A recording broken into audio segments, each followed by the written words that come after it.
Hello guys, আসসালামু আলাইকুম। আজকে আপনাদের দেখাবো বগুড়া জেলার ঐতিহ্যবাহী ভ্রমণ স্পট সারিয়াকান্দি যমুনা নদী। বর্ষার মধ্যে যমুনা নদীতে পানি কত থাকে দেখেন আপনারা, অনেক ভালো লাগবে, ভিডিওটি দেখেন।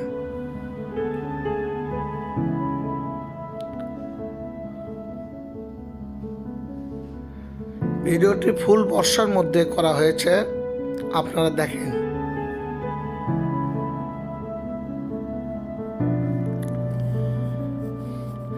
চারিদিকে শুধু পানি আর পানি, থই থই করতেছে।